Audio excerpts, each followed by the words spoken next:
गांव में तो सब जगह अकाल की परिस्थिति हो गई है। लगता नहीं कि अब इस गांव में ज्यादा दिन रुकना उचित होगा। काम के लिए बाहर गांव तो जाना ही पड़ेगा। भूषण काम की तलाश में दूसरे गांव की ओर निकल पड़ता है। चलते चलते वह उदयपुर गांव में आ जाता है। वहां उसका रहने का कोई ठिकाना नहीं था और उसके पास कोई काम भी नहीं था। चलते चलते वह एक अमीर किसान जगत सेठ के पास आ पहुंचता है। सेठ जी, मैं भूषण दूसरे गांव से आया हूँ। हमारे गांव में अकाल की परिस्थिति हो गई है। लोगों के खेत सूखे पड़े हैं। गांव में बूंद बूंद पानी के लिए लोग तरस रहे हैं। अगर मुझे आपके पास कुछ काम मिल जाएगा तो बहुत कृपा होगी बड़े भाई। अरे रे, लगता है तुम्हारी हालत बहुत खस्ता हो गई है। ठीक है, वैसे मेरे पास एक काम तो है, पर लगता नहीं कि तुम वो कर पाओगे। सेठ जी, आप चिंता ना करें, मुझे आप कोई भी काम दे सकते हैं। मैं वो काम पूरी मेहनत और ईमानदारी से करूंगा।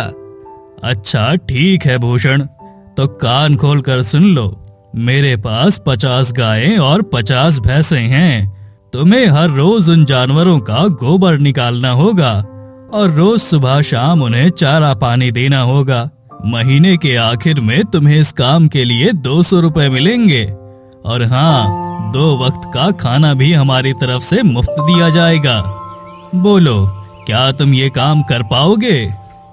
अरे बाप रे, 50 गाय और भैंसों को संभालना आसान काम नहीं है, पर अब मैं कुछ कर भी तो नहीं सकता। और ऊपर से सेठ जी 2 वक्त का खाना भी दे रहे हैं। ठीक है सेठ जी, मैं ये काम कर लूंगा, पर एक विनती है। हाँ बोलो भूषण, क्या बात है? सेठ जी, अगर आपको समस्या ना हो तो क्या मैं आपके गायों के साथ गौशाला में रह सकता हूँ? सेठ जी, मैं इस गांव में नया हूँ, मेरा रहने का कोई ठिकाना नहीं है। जगत सेठ थोड़ी देर तक सोचता है और भूषण को ऊपर नीचे देखकर बोलता है, ठीक है भूषण, तुम गौशाला में रह सकते हो। जी धन्यवाद सेठ जी। तब से भूषण गौशाला में रहकर अपना काम करता है। वह रोज जल्दी उठकर गाय और भैंसों का गोबर निकालता, उन्हें चारा डालता और समय पर पानी भी पिलाता था। हर रोज भूषण अपना काम ईमानदारी और पूरी मेहनत से करता था। जगत सेठ को भी भूषण का काम बहुत पसंद आने लगा, क्योंकि वह अपना काम सफाई से करता था। एक दिन जगत सेठ भूषण को बुलाकर बोलता है, भूषण, मुझे तुम्हारा काम बहुत पसंद आया है। तुम गाय और भैंसों का अच्छा ख्याल रख रहे हो, इसलिए दूध की गुणवत्ता भी बढ़ गई है और गायें पहले से ज्यादा दूध भी दे रही हैं। इसलिए मैं आज से तुम्हारी तनख्वाह बढ़ाकर पूरे 400 रुपए कर रहा हूँ। आपका बहुत बहुत धन्यवाद सेठ जी। कुछ दिन ऐसे ही बीतने लगते हैं। भूषण जगत सेठ के पास बहुत मेहनत और ईमानदारी से काम करता है। धीरे धीरे भूषण के पास अच्छा खासा रुपया जमा हो जाता है, जिससे वह अपने लिए थोड़ी जमीन लेकर उस पर एक छोटा सा घर बनवा लेता है। उस गौशाला में सोकर तो नाक से गोबर की गंध अभी भी नहीं जा रही। अब आखिरकार मुझे अपने घर में चैन से सोने को तो मिलेगा। तब से भूषण जगत सेठ के पास गौशाला में काम करने आता और 2 वक्त का खाना खाकर अपने घर सोने के लिए चला जाता था। कई साल ऐसे ही बीत जाते हैं। भूषण की मेहनत के कारण उसके पास अच्छा खासा रुपया जमा हो जाता है। एक दिन भूषण जगत सेठ से बोलता है, सेठ जी, आजकल गांव में चोरी की समस्या बहुत बढ़ गई है और मेरे पास कुछ रुपए भी जमा हैं जो मैंने अपने घर में रखे हुए हैं, पर मुझे उन पैसों की चोरी की चिंता हो रही है। आपको तो पता है कि मैं दिन भर आपके पास ही काम करता हूँ और सिर्फ रात में ही घर सोने जाता हूँ, इसलिए मुझे रोज उन पैसों की चोरी की चिंता सताती है। हाँ भूषण, तुम बात तो बिल्कुल सही कह रहे हो। आए दिन गांव में नए नए चोरी के किस्से सामने आ रहे हैं और दिन भर तो तुम्हारा घर खाली ही रहता है, तो चोरी होने की संभावना तो जरूर है।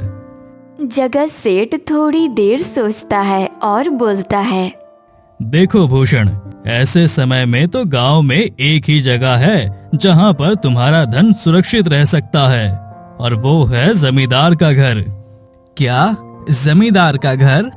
हाँ भूषण, इस गांव के जमींदार बहुत ईमानदार और दयालु हैं। ऐसा मैंने कुछ लोगों से सुना है, और उनके घर पर बहुत सारे पहरेदार भी हैं, तो चोरी होने की संभावना बहुत कम है।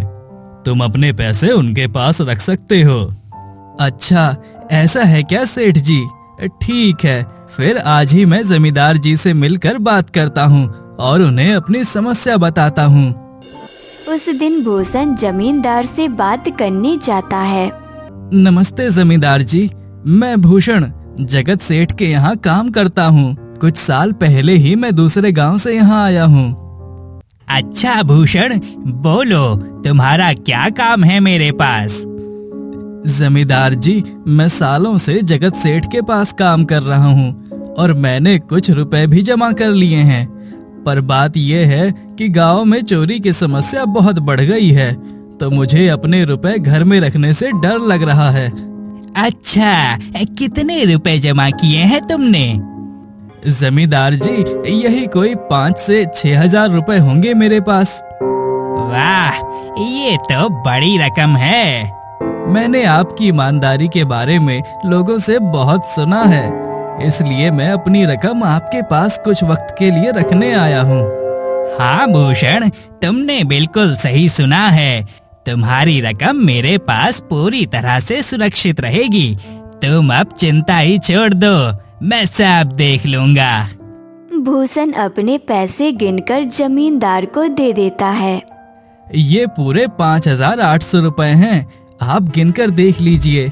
गिनने की क्या जरूरत है, तुम तो जगत सेठ के आदमी हो, मुझे तुम पर पूरा विश्वास है।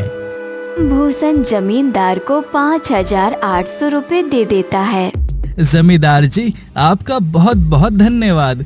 अब मुझे चोरों का कोई डर नहीं है, क्योंकि मेरे पैसे सुरक्षित हाथों में हैं। अरे भूषण, कोई बात नहीं, धन्यवाद तो मुझे बोलना चाहिए, जो तुम मेरे पास आए अपने रुपए रखने के लिए। भूषण अपने पैसे जमींदार को देकर चला जाता है।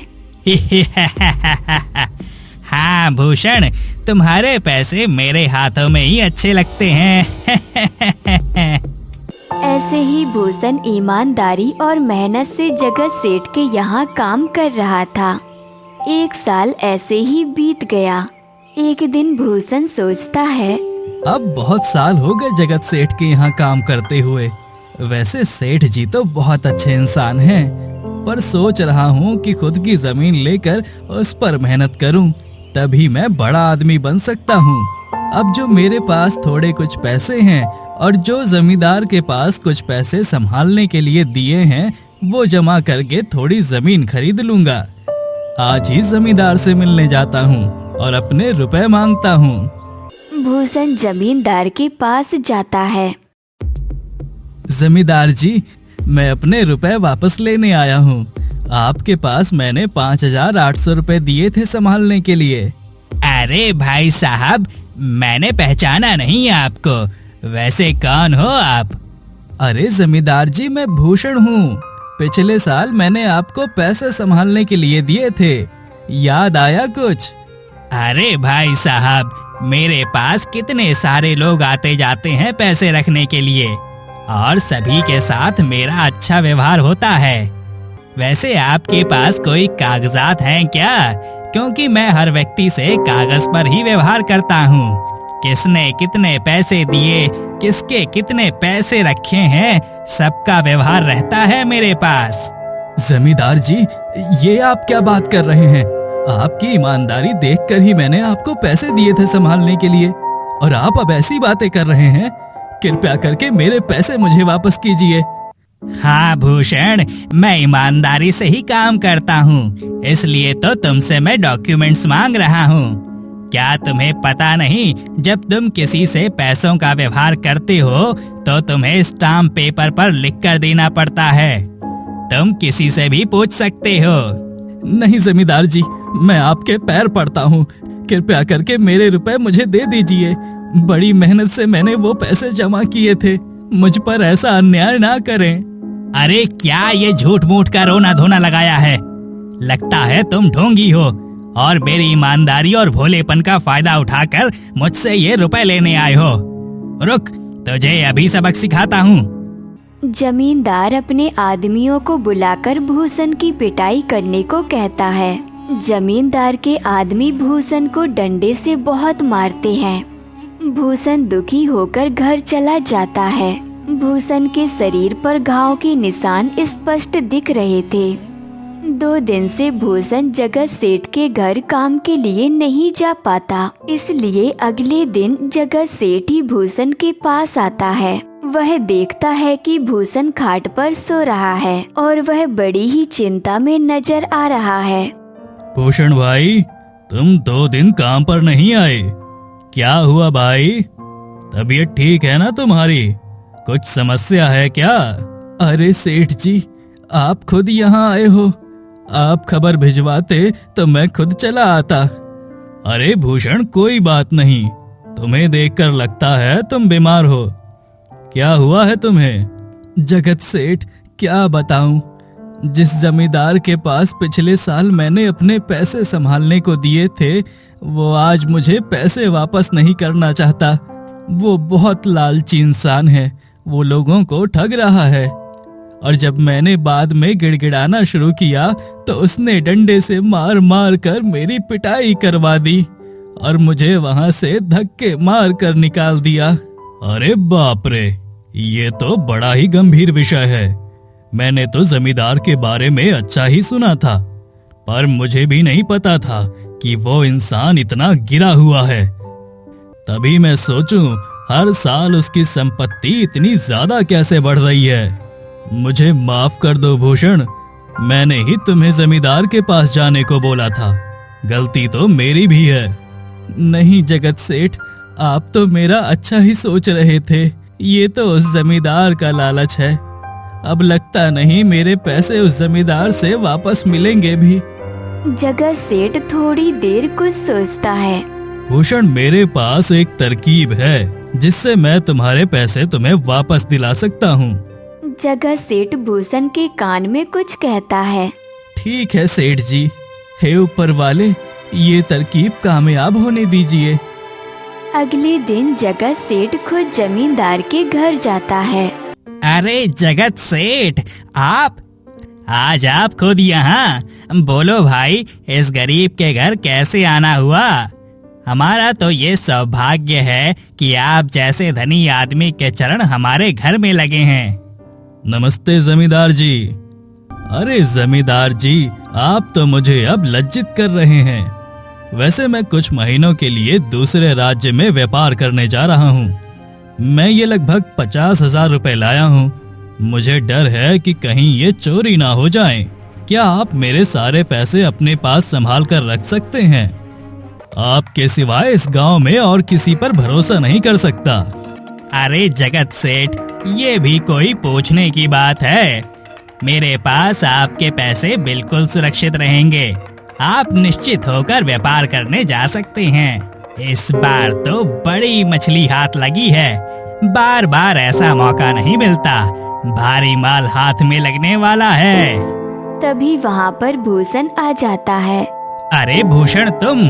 अच्छा हुआ तुम आ गए, मैं तुम्हारे पास ही आने वाला था। मुझे माफ करना, उस दिन तुम्हें पहचान नहीं पाया। इतने सारे लोग मेरे पास आते हैं तो जरा परेशानी होती है, पर मैं अपनी बातों का बड़ा पक्का हूँ। हाँ रुको, मैं तुम्हारे सारे पैसे अभी देता हूँ। जमींदार भूषण के सारे पैसे उसे लौटा देता है। माफ करना भूषण, मेरे आदमियों ने तुम्हारे साथ उस दिन बदतमीजी की। मैं आज ही उनको काम से निकालता हूँ। भूषण बिना कुछ बोले वहाँ से चला जाता है। अरे क्या बात है जमींदार जी, आप तो अपने बातों के बहुत पक्के हैं। तो ठीक है, मैं अपने सारे पैसे आपके पास रख सकता हूँ। जगत सेठ इतना बोल ही रहा था कि तभी वहाँ पर जगत सेठ की पत्नी आती है। ए जी, अब आपको बाहर के राज्य में जाने की कोई जरूरत नहीं है। अभी अभी व्यापारी का संदेश आया है और उसमें कहा है कि वो खुद हमारे गांव आ रहे हैं। अरे ये तो बहुत बढ़िया बात हुई। अब मुझे इतनी दूर नहीं जाना पड़ेगा। सुन रहे हो जमींदार जी, व्यापारी यहाँ आ रहे हैं। अब मुझे नहीं लगता कि ये पैसे आपके पास रखने का कोई मतलब होगा। चलो, आपका बहुत बहुत धन्यवाद। आपने इतनी ईमानदारी दिखाई मुझे। हाँ, पर अगली बार जरूर आपके पास ही आऊंगा। ऐसा बोलकर जगत सेठ वहाँ से चला जाता है। धत तेरी की, ये क्या हो गया? ये 50,000 तो चले गए और जो भूषण के 5,800 रुपए हड़प लिए थे वो भी चले गए। आपका बहुत बहुत धन्यवाद सेठ जी। अगर आज आप ना होते तो मेरी सारी जमा पूंजी वो जमींदार हड़प लेता। भूषण, कोई बात नहीं। जो व्यक्ति मेहनत और ईमानदारी से कमाता है, ऊपर वाले उसका कभी बुरा नहीं होने देते, और जो हराम की कमाई का खाता है उसका कभी अच्छा नहीं होने देते।